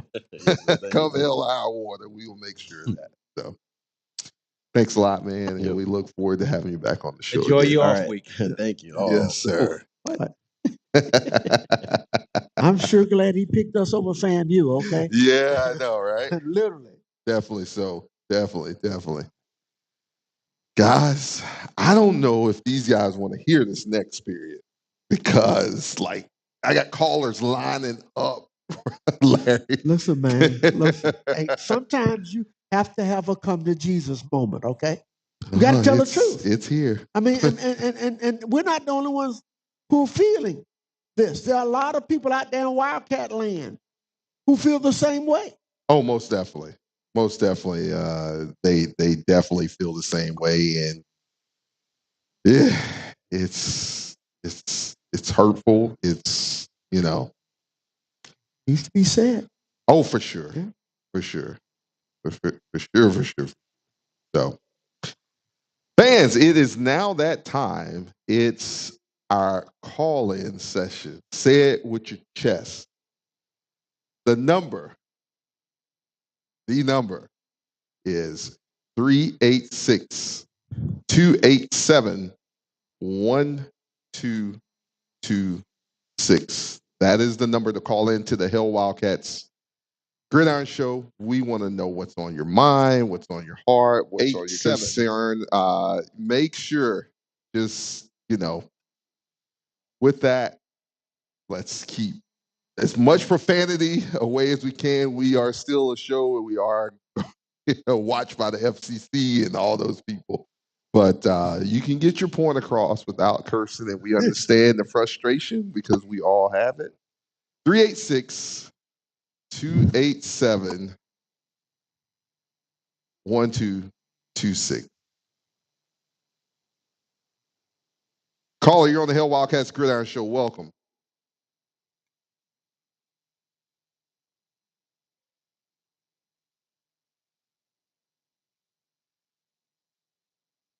Caller, you're on the Hail Wildcats Gridiron Show. Welcome. Hello? Yes, hello. Yes, can you hear me now? Yes, sorry about that. Fellas. No, you're good. Fellas, how y'all doing this evening? Good, how about yourself? Good. Caller, I'm doing good. I'm enjoying the call so far, guys. Hello? Yes, hello. Yes, sir. I'm trying to get on this call for a minute. Guys, I think that there are a few things that need to be addressed here, and I admire the passion. And, of course, see, before I start my so-called rant, I just want to tell y'all that I'm a big fan of the show, and I'm definitely thankful that you guys are actually having the conversation that needs to be had. You're very much welcome. Yes, sir. I think the first question to ask ourselves is, are we even sports fans? Or are we just fans of the culture? And here's what I mean by that. If you look on social media, our team really ain't been doing too hot lately. That's putting it kindly. But whenever someone wants to say something that may not be quote-unquote flattering, we are accused of quote-unquote trying to take down the school and take down the players and stuff like that. Folks, just because you're critical of a team does not mean you are against the Sun Cooking University. And so that sort of mind frame needs to stop. I mean, it's getting kind of embarrassing because how many other college football fan bases, FBS and SDS, go with the whole, well, you are trying to take down our young men because you said something critical about the coach. No one does that but us. Yeah, there's none of that. I mean, as you're saying, I'm going through the same thing in Tallahassee right now with my Seminoles. So, I'm a Wildcat and I'm a Seminole. So, you got to take the good with the bad and the bad with the good. So, go ahead, John. So you're sorry. In Tallahassee. Okay, so you know how Jeff Cameron is on his radio show. Yes. That man is brutal when it comes to like his nose stuff. But and guess what? No one accused him of, trying to quote unquote take down the program stuff. And no one cares about those other things that happen. I guess the other point I want to make is that what are we prepared to do? Because I think this actually happened at Southern a couple of years back when their guy Dooley was thinking of the place. Someone says, okay, what is this number? Basically, what's the number to buy out someone's contract? So these guys raised that money and they got that coach gone. And I spoke to one of their alumni about this. This is one of their boosters too. And he told me, and I quote, Dooley is gone, Banks is next. Naming their AD is next. So I guess we need to ask ourselves as Wildcat faithful, because we all know that if we want things to go well with this, it costs money. Of course. Costs money. And then the other thing we have to ask ourselves as well is the fact that, because I think one of the panelists mentioned training table early. You are 1,000% about that. Our facilities have to improve no matter what. I think the days of, well, they'll come because of the culture or we want the kids to come home, those days are dead and gone. If you're trying to compete, say, with some of the schools, even with our geographical footprint, say the schools like Furman or Mercer, who beat us earlier this year, or schools in the SoCon, or those kind of schools, in which those kids are still targeting our schools too for recruits. They are recruiting the same kids. So besides HBCU status, what's going to be our selling point? So I think if we're going to really turn the ship around, and I hate to say it like this sounds kind of bad, we have to start looking at our athletic programs as businesses too, not just cultural experiences. Oh, most definitely. Thinking from a business mindset. And And honestly, I'm not sure if a lot of us in Wildcat faithful are ready to have that conversation. We have to. We have to begin having that conversation. I know, and I hate to keep bringing up, FSU and things of that nature, but their athletics is a DSO, and they've partnered with Seminole Boosters, and which is a separate entity from the school. And they work hand in hand to make things happen. Back when Jimbo was there, Jimbo asked for a standalone facility. That facility is now being erected. It wasn't there during his time, and that's kind of part of the reason he left, but it is now being erected. But as you say, it's looked at as a business. College football, just look at NIL alone by itself. And we haven't even talked about, we're talking about college NIL. It's now in Florida and Georgia and a couple of other places. It's starting in high school. So, North Carolina also. Yeah. Well, I went down yesterday, I think it was like Texas thing is coming too. So, yeah, I totally get that. Yeah, I totally get that. I know you mentioned, I guess, like standalone things with schools and whatnot. A few years back, I actually went to Fargo, North Dakota. A buddy of mine actually graduated from A&T. I saw their game against North Dakota State. Those are bucket list items. And one of the things that I saw up there, it was, of course, I'll hang up after this. I got some other calls you want to get to. They were about to cut the ribbon on their indoor practice facility. They went to the state to pay for it. State said no, not an essential expense. They went to the school to pay for it. School said no, not money in the budget. You want it, raise it yourself. So they put out calls to their alumni. They raised over $50 million to pay for the indoor facility, which is about the size of a city block. Now, we talk about what are we prepared to do. You'll have some of our alumni that say, well, HBCUs, we got other things to worry about. No, you need to do stuff for athletics too. You can raise money for the school and raise money for athletics too. We cannot just do one thing by itself anymore. Oh, yeah, and by the way, there was a kid while I was living in St. Pete, a kid who Cookman had recruited, I believe, to play safety. He actually chose North Dakota State to play instead of Cookman. I asked him because he's one of my former students, and he told me, he said, sir, they won national championships, NCAA championships. I couldn't argue with that.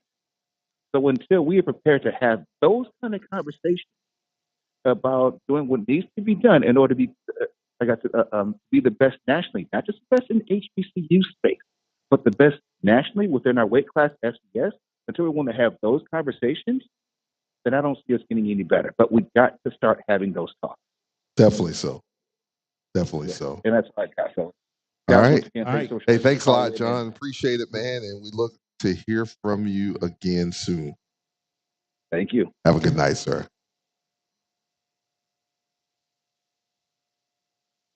You gotta, he's right on point. You gotta have those conversations. It is truly a business. A lot of people, even I don't know if you've seen circulating around. It's not the first because Tennessee State had the first, but Delaware State has always been at the bottom of the MEAC. The bottom of the MEAC, but they know what they have to do to climb out of a hole. Hey, North Carolina A&T. Hey, they might come back to the MEAC, but they had to make a business decision.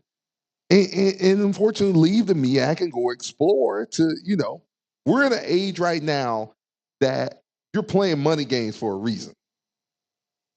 Right? It's just, you got to stay ahead. You got to stay up with the competition or you got to surpass them. And in college football, in FBS football, you could build a locker room.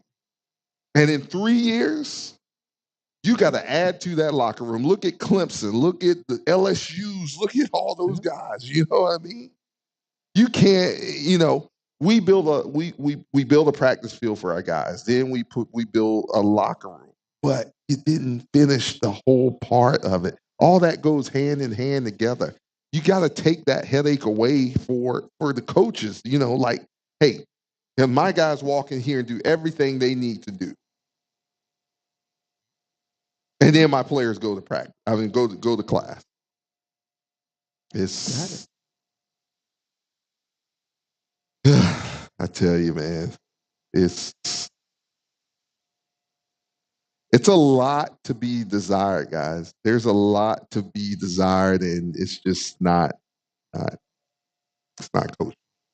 Caller, welcome to the Hail Wildcats Gridiron Show. Welcome. Hey, how y'all doing? This is Taj. How are you doing? Good. How about yourself, Miss Taj? Hi, Miss Taj. I'm good. That is good.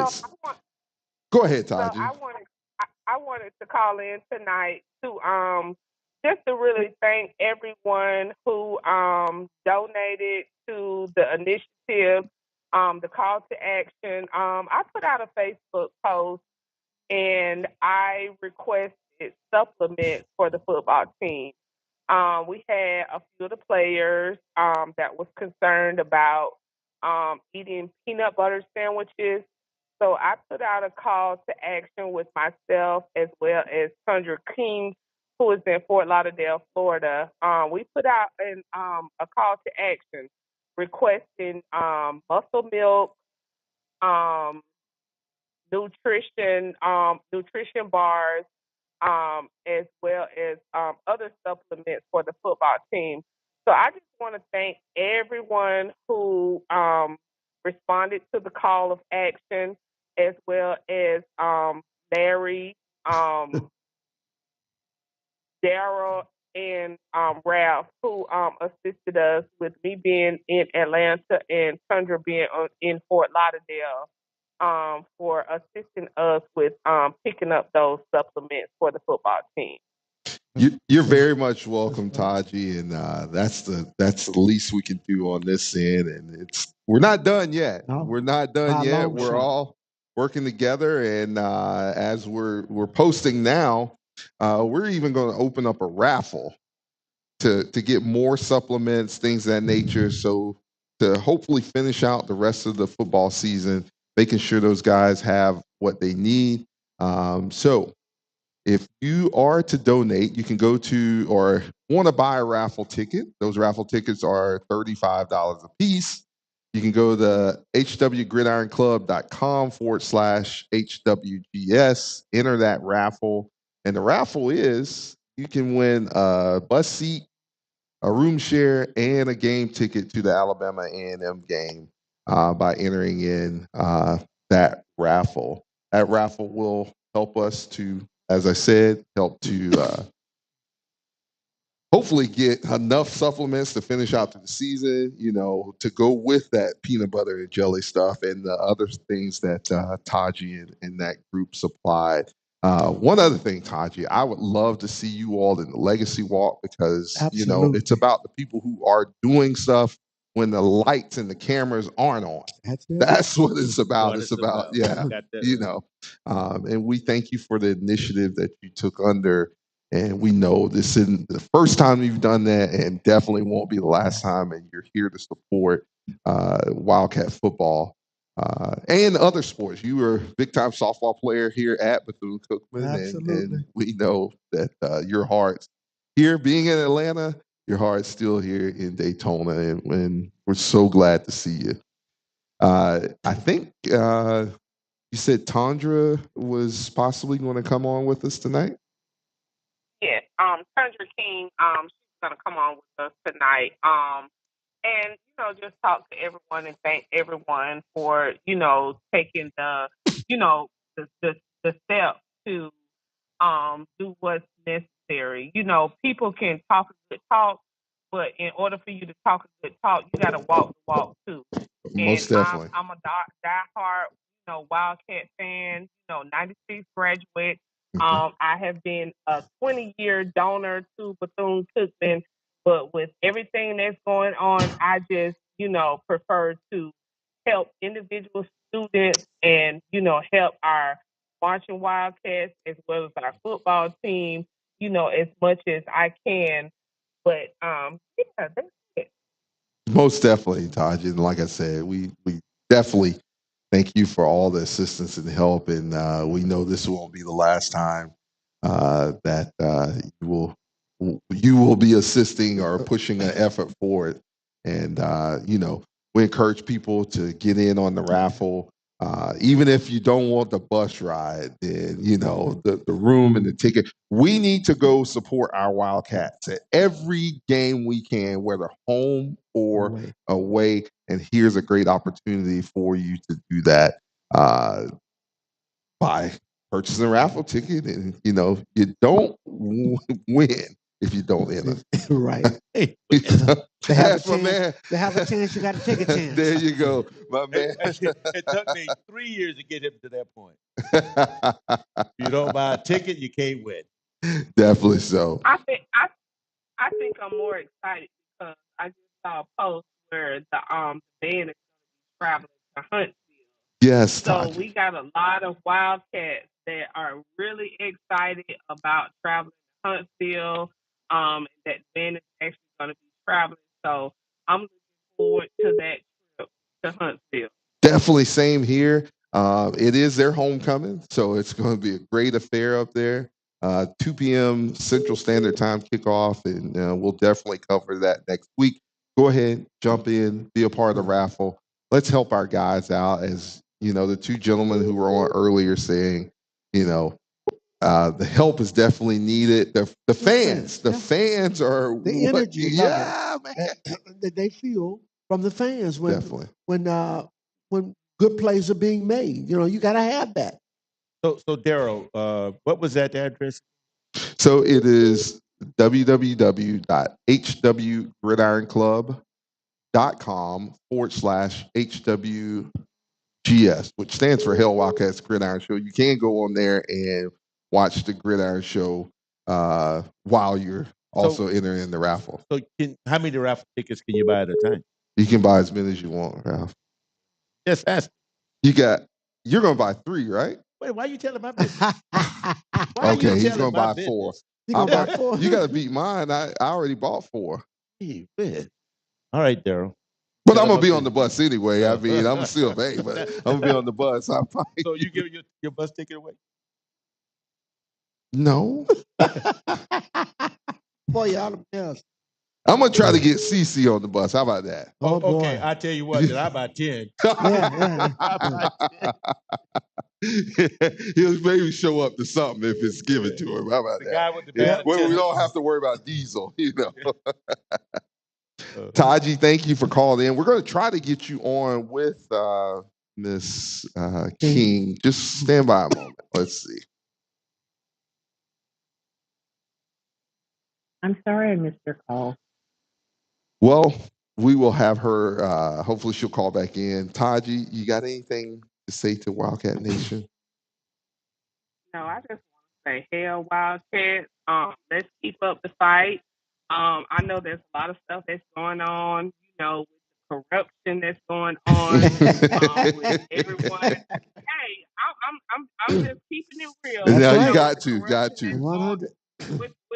Y'all can't say it, but I can say it, But, with the corruption that's going on, with them trying to push, President Berry, who is the interim president, in.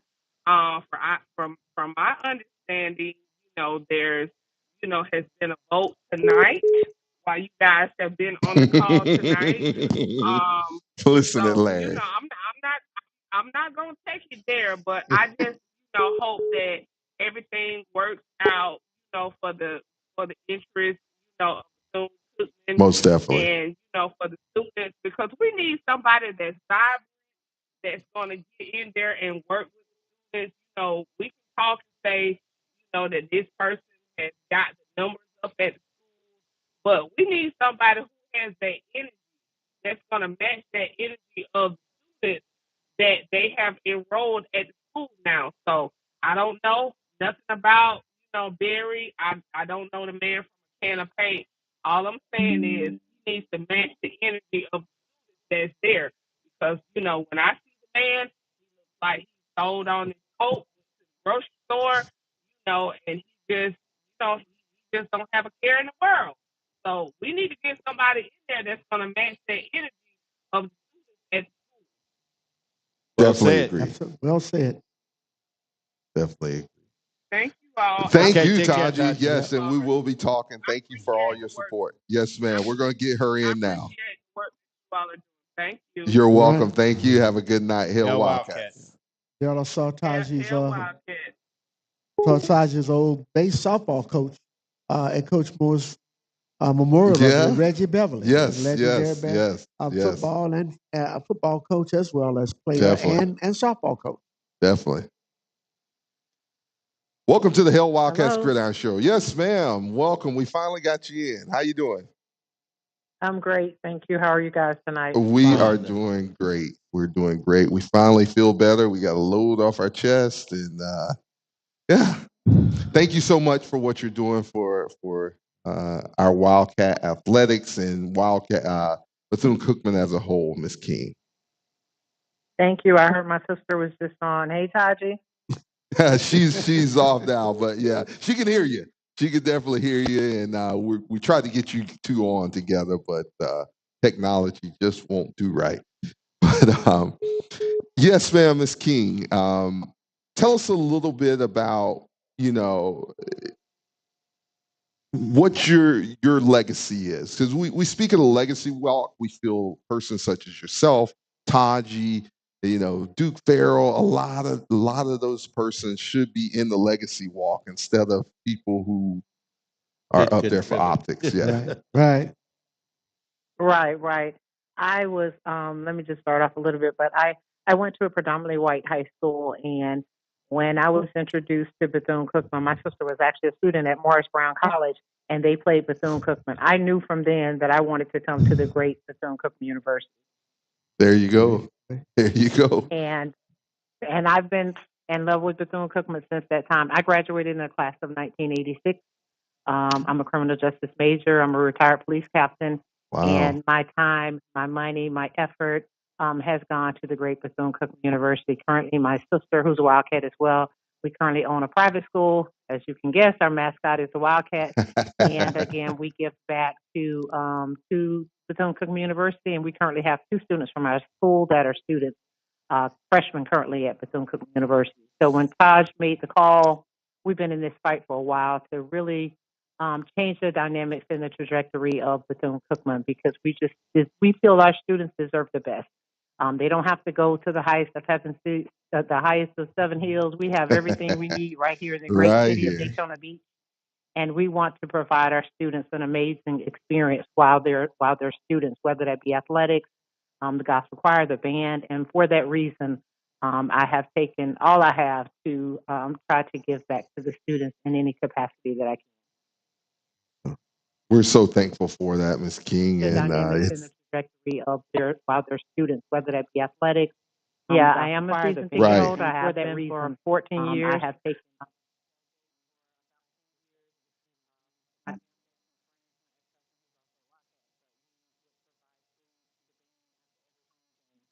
So we are not just talking this talk. We really want our students to come and have a great experience at Bethune-Cookman and go out and be extremely successful in the community. So when Todd says she needs something, no problem. I can give, and I can also encourage my friends that know I love Bethune-Cookman to give as well. And that's what we want for the students, to be able to play at optimum level. But to do that, as we can see, they need resources. And those resources, I believe, start with the head down. So we have to get our president in place, and so that when the Bible says the oil flows down. So that's what we want. That's what I'm looking forward to that day.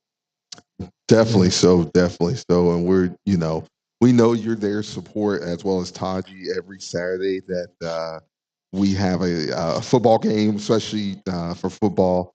Ralph, the young lady who, Miss King, she came by the tailgate this past Saturday, and she is a feisty one. But we love it. We love it, Tell my Miss King. secret. And we will be sure that nobody parks in your parking space. Oh boy, oh boy. Nobody parks in my tailgate spot that I've had That's for right. years that I plan on Nobody keeping it. parks But in there. I mean, it's not even for me. When people will come by, we bless the students. The Yes, students come by, definitely. I always keep a few $20 bills on me. I'm retired, so that's as high as I can go. And I just try to bless the students. And again, just make that experience good. And that $20, I know when I was in school, it went a long way. So It still Taji and does. many It others still love does. Bethune-Cookman, and we want to, do whatever we can. Most definitely. We definitely want to do what we can to help. And we're so thankful, as I said, for yourself and the group and everyone who contributes. And we're looking for more and more. And we're not going to quit the fight. We're going to stay behind it, keep on going, and we're going to push each other. And we're gonna win. The cream rise to the top. And that's what we're going to do. That's Okay, I'll begin to push the raffle tickets as well. Thank you very Thank you very much. much. Yes, thank you very much. And we're going to get that taken care of and make sure our guys have the nutrition that they need. Absolutely. Thank you, guys. Yes, and I ma'am. enjoyed Thank the you. show. Have a good night. evening. Hail Wildcats. Good night. Good Hail night. Wildcats. Night. Guys, it's almost that time. It's a little past that time, but closing words, Ralph. Well, I think we said a lot of things here tonight, and I just hope you understand that what we're trying to do is make things better. We're not trying to destroy anything. We're trying to make it better, and we are going to get better. And we're going to get better through our alumni and people who close up. Yeah, it feels a lot better, Ralph, when we have the teamwork that's put forth. It was the craziest thing was, a lot of stuff was asked for prior to us hiring a head coach. Being right there in the thick of things, I know what was asked for. Oh, we need NIL. We need this support, and this support, and this support. That support has showed up. We even said it on the show numerous times, like, hey, our fans, we got to do this. We got to make sure that we're, and we have done that and continue to do it. No matter how many doors we get slammed in our face, we're going to continue to do it. Right. Because one day, our efforts are going to pay off. And it's not for show. It's not for show. It's, as Ms. King said, whatever she has, she's given to the students. Absolutely. She's given to the students, no matter what. If it's effort, the lodges, the same thing. I think the lodges most often, like everybody else, go overboard. For sure. For sure. The persons who adopted Wildcats. It's just, everybody is rolling up their sleeve to jump in. And then you have those persons, and not to go back and be the dead horse, but you have those persons who are holding you back from what they asked you to do before, Well, it's almost as if they want your support, but they want to handle it. They don't want you to do the support. They want to present your support because they it ain't happening, Captain. Well, I know, I realize that, but do you agree with? Oh, for sure, for sure, I for mean, sure. It's all kind of Wildcat alumni that want to help, but they keep closing us out. They want to they want to allow us in, and like we're gonna take something, and all we want to do is. Oh no, we are going to take something. We're going to take something, and it's the school. Put the school in the right place. That's what's going to happen. Yeah, that's what's going to happen. And that's the right thing to happen, Daryl. That's the way it should be done. Yes. Have your fun now. I've always said this. We've heard it before. Power concedes nothing without a struggle. And so we're in a struggle right now. We're in the struggle. But what happens? You continue to fight. You keep fighting. And there was never more greater fighter than Mrs. Bethune and her story for how she built this thing. Okay? Walking the legacy. Telling you, literally. That those images, Darold, of the right people leading that legacy walk, and I can promise you this, Harold Lucas, were he here this evening, or at 92 years of age, you ask him to come out there and lead that walk, he's going to lead it and have the history behind it. So maybe we can educate some of these people who just want to jump in for a photo op. Yeah, that's not the way. Because in the beginning, Harold was always in that. Of course. And I agree with you. I think that we need to get more former Wildcats, alumni, and athletes in that walk. They should be a part of that walk because they contributed to the university. Just look at homecoming. What homecoming represents? How many former athletes you gonna have there at homecoming every year? I mean, we're keeping people out, Darold, who have earned a spot. Yeah, have earned. They've earned a spot. They've worn the maroon and gold. That just doesn't make any sense to me. It really doesn't. No, it doesn't. It's confusing. We're going to overcome. Closing words, Larry. If you have any more words for us.